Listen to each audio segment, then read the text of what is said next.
ఉందని తెలిసి మరి ఈ రకంగా వాడిని చక్కదిద్దుకోకుండా మా పార్టీ పైన పడి, మా పార్టీ నేతల పైన పడి, మా ఎమ్మెల్యేల పైన పడి ఏడుస్తూ ఉన్న సంగతి మంచి విషయంగా చెప్పి మనవి చేస్తా ఉన్నాను. మరి వారు దేశ ప్రధాని అంటే బడేబాయ్ అని చెప్తా ఉన్నాడు. మరి దేశ ప్రధాని బడేబాయ్ గురించి చెప్పిన గతంలో మరి అన్ని రాష్ట్రాల పెట్టుబడులు దాక్కపోవడమా, రాష్ట్రాల ప్రభుత్వాలు కూల్చడమా అని చెప్పి వారే చెప్పారు. మరి అలాంటి నేతనైన బడేబాయ్ అన్నాడు. మరి ఆ పార్టీ నాయకులే అంటా ఉన్నారు కదా, ప్రభుత్వం ఎప్పుడు ఉంటుందో ప్రభుత్వం తెలియదు, కాంగ్రెస్ పార్టీ నుండే ఏక్నాథ్ షిండేలు పుట్టుకొస్తారని చెప్పేసి బాగా బీజేపీ పార్టీ నాయకులు మాట్లాడుతూ ఉన్నారు. నీ పార్టీలో నీకు పట్టు లేకుండా, నీ పార్టీ ఎమ్మెల్యేల పైన కమాండ్ లేకుండా, మరి ఏదో అభద్రత భావంతో గేట్ తెరిస్తే మా ఎమ్మెల్యేలందరూ వస్తారు, బీఆర్ఎస్ పార్టీ ఎమ్మెల్యేలందరూ వస్తారు, వారే ప్రభుత్వాన్ని కాపాడుకుంటారంటే ఎంత వారి యొక్క మానసిక స్థితి ఏ రకంగా ఉందో మనం అర్థం చేసుకోవచ్చు. వారు ఒకటే అడుగుతా ఉన్నాం, మీరు ప్రజాస్వామ్యబద్ధంగా ప్రతి ఒక్కరు కూడా మీ పాత్ర పోషించాలని చెప్పినప్పుడు తప్పకుండా బీఆర్ఎస్ పార్టీ నిర్మాణాత్మక పాత్ర పోషిస్తుంది, ప్రభుత్వం నడిపేయడంలో మీకు సహకరిస్తామని చెప్పినప్పుడు కూడా వినకుండా గత 10 సంవత్సరాల నుంచి చేసే పనులన్నింటిలో దుమ్మెత్తి పోసే విధంగా మరి తెలంగాణ నిలబెట్టే ప్రయత్నం 10 సంవత్సరాలు చేస్తే వారు కూలుస్తా ఉన్నారు. మా కష్టాన్నంతా కూడా నీరు గార్చే విధంగా మరి ప్రయత్నం చేస్తూ ఉన్నారు. గతం చేసిన పనులన్నింటి కూడా మరి ఏదో రకంగా దాంట్లో తప్పులు వెతికి ఫెయిల్ అయిన చెప్పే ప్రయత్నంలో భాగంగా ప్రజలకి నష్టం చేస్తున్న సంగతి నేను సందర్భం గుర్తు చేస్తూ ఉన్నాను. కాబట్టి దీన్ని తీవ్రంగా మేము ఖండిస్తూ ఉన్నాం. మీ పార్టీ పైన, మీ ఎమ్మెల్యేల పైన పట్టు లేదు కాబట్టి ప్రభుత్వం ఎప్పుడు పోతుందో అని భయాందోళనలతోని మరి మానసిక క్షోభకి మీరు గురవుతూ మరి ఇతర పార్టీ, మా పార్టీ నేతల పైన, మా పార్టీ నాయకుల పైన ఇలాంటి దుర్భాష మాట్లాడడం మంచి పద్ధతి కాదు, మానుకోవాలని చెప్పేసి కూడా ఈ సందర్భంగా నేను ముఖ్యమంత్రి గారికి హెచ్చరిస్తా ఉన్నాను.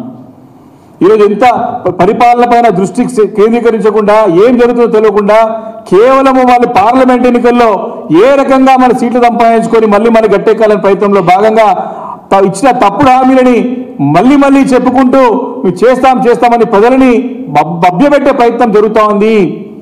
వారు ఇచ్చిన హామీలకి 100 రోజుల దగ్గర వస్తా ఉన్నది. 100 days గ్యారంటీ దగ్గరకు వచ్చిన సందర్భంలో ఏం చేయలేకమ్మా అమలు కాక 6 గ్యారంటీల్లో 13 కాంపోనెంట్స్ ఉన్నాయి. ఇప్పటివరకు ప్రజలకు చేరింది ఎంత? ప్రజలు అడుగుతా ఉన్నారు, ప్రజలు వెయిట్ చూస్తూ ఉన్నారు దీని గురించి. కాబట్టి ఇవన్నీ కూడా ప్రజలు గమనిస్తే మళ్ళీ తమ పార్లమెంట్ ఎన్నికలు దెబ్బతింటుందని చెప్పేసి ఈరోజు నానా ప్రయత్నాలు, నానా యాత్ర పడుకుంటూ ఆ పని చేయకుండా మరి మా పార్టీ పైన దుమ్మెత్తించే ప్రయత్నం జరుగుతోందని చెప్పి మనవి చేస్తా ఉన్నాను.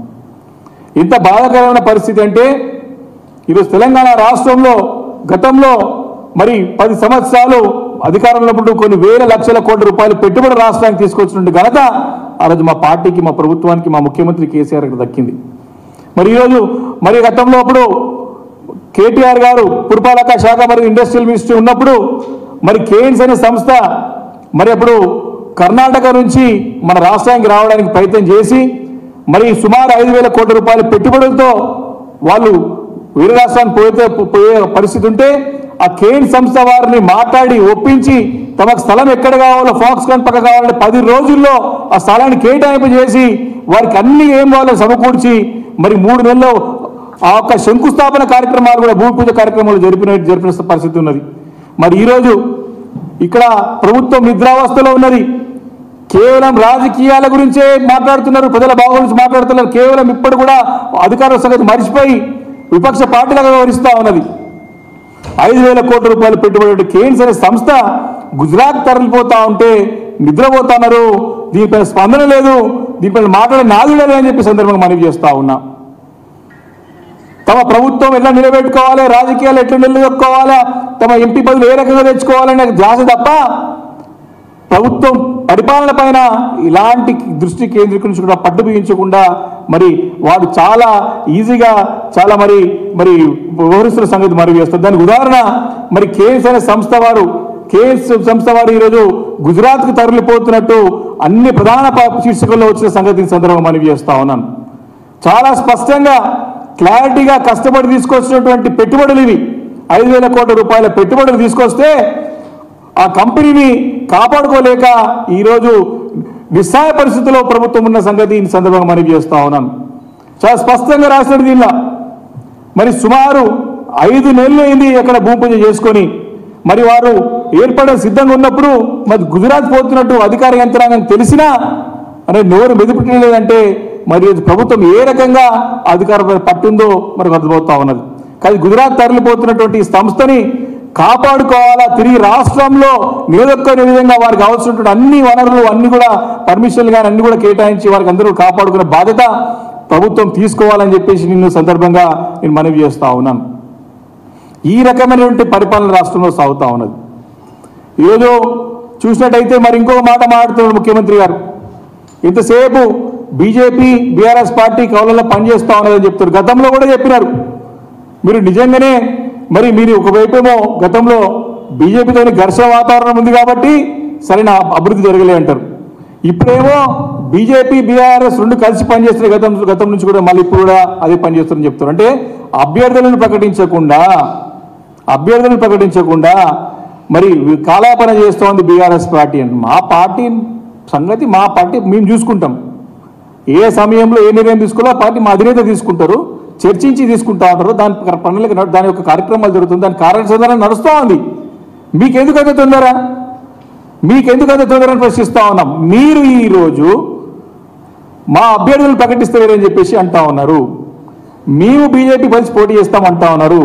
ఒక్కసారి 2018 ఎన్నికలు 2019 ఎలక్షన్స్ పార్లమెంట్ ఎలక్షన్ చూసినట్టయితే ఈ కరీంనగర్ నిజామాబాద్ లాంటి పార్లమెంట్ నియోజకవర్గాల్లో మీ కాంగ్రెస్ పార్టీ నాయకులే, పెద్ద నాయకులే డైరెక్ట్ గా ప్రత్యక్షంగా ఆ రోజు బీజేపీ పార్టీ గెలుపున కృషి చేసే సంగతిని సందర్భం గుర్తు చేస్తా ఉన్నా. అది కాంగ్రెస్ పార్టీ చరిత్ర తెలంగాణ రాష్ట్రంలో. ఈరోజు దానికి సమాధానం లేదు. ఏదో ముందుకు ఏదో చెప్పనీకి ఏదో దృష్టి మళ్లించి చేసే ప్రయత్నాలు చేశారు తప్ప మరి ఏది కూడా పార్టీ పరంగా ఏదో నిందను పోయాలి తప్ప నింద మోపాలని తప్ప ఇలాంటి ఆధారం లేకుండా ఇలాంటి ఆరోపణలు అది కూడా ఎవరు బాధ్యత గల పదవిలో ఉన్నటువంటి ముఖ్యమంత్రి గారు రేవంత్ రెడ్డి చేస్తున్న సంగతి మనం చేస్తా ఉన్నాను. ఈరోజు కాంగ్రెస్ పార్టీ పరిస్థితి ఏముంది దేశవ్యాప్తంగా? మొన్న కూడా దేశవ్యాప్తంగా పట్టుమని 50 సీట్లు కూడా అంటే అపోజిషన్ హోదా కూడా లేదు. ఇప్పుడు ఆ సీట్ల కంటే తక్కువ సీట్లు వచ్చే పరిస్థితి ఉంది దేశవ్యాప్తంగా. ఉన్న సీట్లు పోతే అన్ని కూడా సర్వేలు చెప్తా ఉన్నాయి. దేశంలో కాంగ్రెస్ పార్టీ పరిస్థితి ఆ రకంగా ఉన్నది. కాబట్టి దాన్ని తప్పిపుచ్చుకోవడానికి మరి ఈ రకమైన ప్రయత్నాలు చేస్తూ మరి ఏదో రకంగా బీజేపీ ఎంపీ సీట్లు మరి కాంగ్రెస్ పార్టీ సాధించాలని చెప్పి ప్రయత్నాలు చేస్తుందని చెప్పి సందర్భంగా మనం చేస్తా ఉన్నాను. ఈరోజు ఎంత 6 గ్యారెంటీల పైన వారు అనేక అబద్ధ ప్రచారాలు ప్రయత్నం చేస్తూ ఉన్నారు. వారు చారాన ఖర్చు చేస్తే బారాన ప్రచారం చేస్తారు.